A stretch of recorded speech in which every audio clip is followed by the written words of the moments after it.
Ilawakan pa namin ang pananaliksik hanggang Catanduanes, kung saan meron ding naiwang nakatiwangwang na proyekto di umano ang mga kumpanya ng mga diskaya. Hindi lang isa, hindi lang dalawa, kundi 3 school buildings. Different parts of the plan. So, Bago pa raw nadistino sa Viga Rural Development High School ang teacher na si Sherilyn taong 2019, nasimulan na raw ang pagpapatayo sa karagdagang school building ng kanilang senior high school department sa halagang halos 36 million pesos. Yung laboratory po sana, makakatulong yon para magkaroon ng hands-on experience yung mga bata. Ang kontratista, Alpha and Omega General Contractor and Development Corporation ng mga diskaya. Pero sa hindi raw malinaw na dahilan, ang konstruksyon natigil taong 2022. Po, sa ngayon, kung titingnan nyo, yung building po, ang makikita nyo lang doon ay 2 classrooms na hindi tapos, saka po mga poste.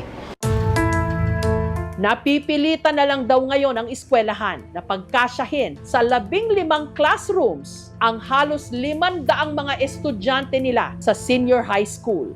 Siyempre po, naaapektuhan yung learning experience ng mga bata kasi limitado po yung kaya lang na ibigay ng eskwelahan para sa kanila. May mga classes po na 50 plus yung students. Nagiging congested po kami. Mainit po siya, parang hindi siya conducive area para po matuto po kami ng maayos.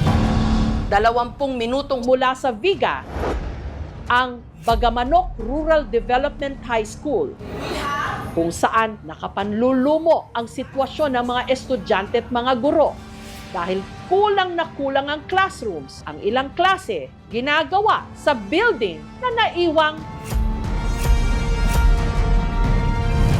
hindi tapos.